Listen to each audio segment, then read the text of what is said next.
Hello everyone, आज हम समझेंगे कॉचीज मीन वैल्यू थ्योरम की स्टेटमेंट एंड इसके प्रूफ को। तो इसकी कॉचीज मीन वैल्यू थ्योरम क्या कहती है, इसकी स्टेटमेंट को देखते हैं। Let F and G be two functions defined on A B such that F and G are continuous on closed interval of A B, F and G are derivable on open interval of A B and G dash x is not equal to 0 for all x belongs to open interval of a b।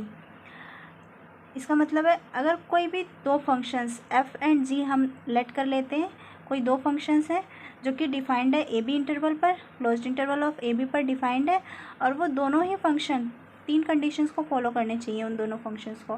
पहला conditions, दोनों ही functions continuous होने चाहिए closed interval of A b पर। Then दोनों ही functions को derivable होना चाहिए open interval of A b पर।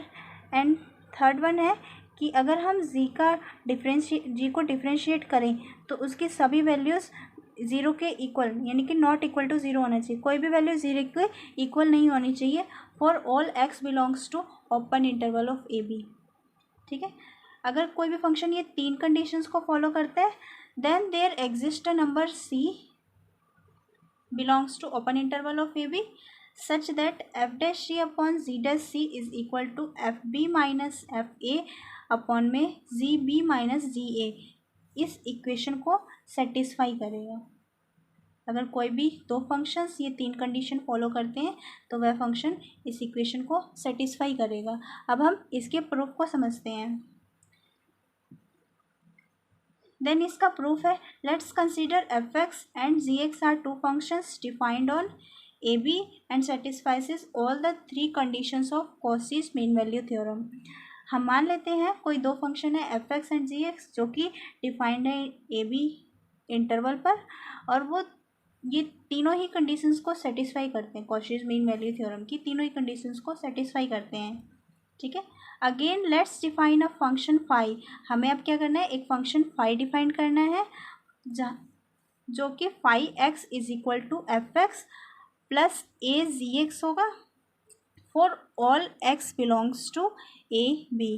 ठीक है, हम एक फंक्शन डिफाइन करेंगे फाई एक्स जो कि इक्वल होगा एफ एक्स प्लस में ए जी एक्स की for all x belongs to A B. अब यहाँ पर ये जो a है ये कांस्टेंट है जिसकी वैल्यू हम कैसे डिटरमाइन करेंगे, f phi a is equal to phi b, यानी कि उसकी वैल्यू हम डिटरमाइन करेंगे फाई ए को फाई बी के इक्वल रख के। Then next phi a is equal to phi b, हमें क्या करना है, इस a की वैल्यू डिफाइन करनी है तो हम इन दोनों को इक्वल रखेंगे। अब फाई ए की वैल्यू अगर हम इस फंक्शन से फाई ए की वैल्यू निकालें तो क्या आएगा, f a plus A g a which is equal to phi b f b plus A g b. अब हम इसे सॉल्व करेंगे, इस टर्म को इस साइड ले जाएंगे और इस टर्म को इस साइड लाएंगे तो ये कुछ इस तरीके से बनेगा, a is equal to ji a minus a into g b is equal to f b minus f a. तो यहाँ से जो हमारी ये वैल्यू निकलती है f b minus f a upon में जी बी माइनस जी ए, ये इक्वल टू होता है माइनस ए के। आप इसको सॉल्व करके दे सकते हैं, यही इक्वेशन आएगी। इसे हम लेट कर लेते हैं, ये हमारी इक्वेशन 1 है ये। ठीक है, अब ये जो जी बी माइनस जी ए है ये कभी ज़ीरो के इक्वल नहीं हो सकता, क्योंकि अगर ये ज़ीरो के इक्वल हो गया तो ये क्या हो जाएगा, नॉट डिफाइन हो जाएगा।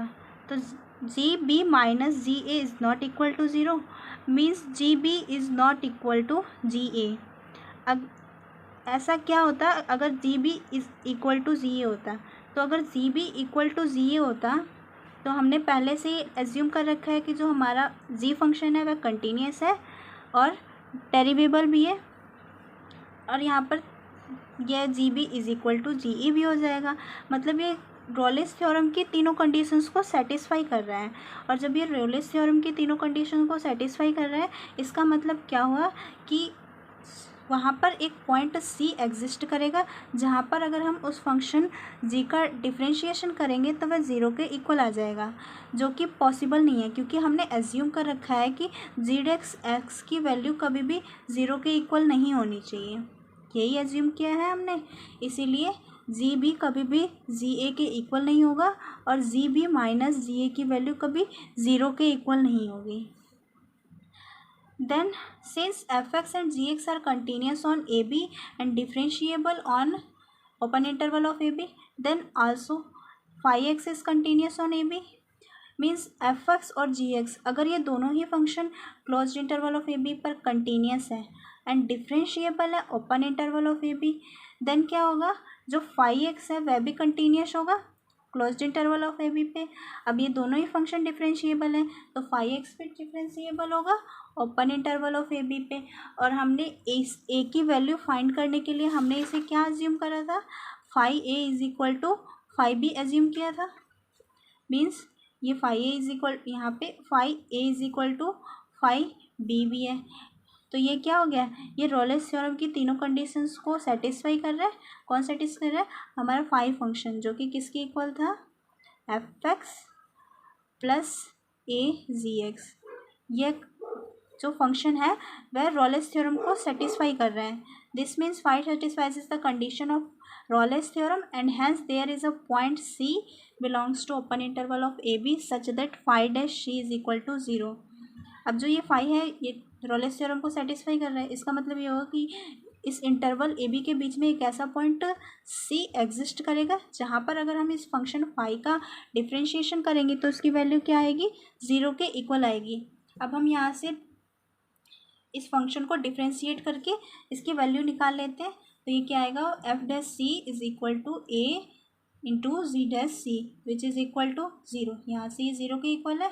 अब हम इसे सॉल्व करेंगे तो इसे उस साइड ले जाएंगे और पूरा सॉल्व करने के बाद ये वैल्यू आएगी एफ डैश सी अपॉन में G dash C which is equal to minus A. ये हो गई हमारी सेकेंड इक्वेशन। तो यहाँ पर भी ये माइनस ए है और हमने इसे यहाँ पर भी ये माइनस ए के इक्वल प्रूव किया था और इसे हमने माना था ये इक्वेशन क्या है, 1 है।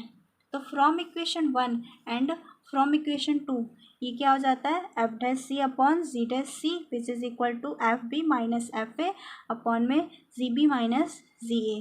यही था जो हमें प्रूफ करना था, हैंस प्रूव्ड।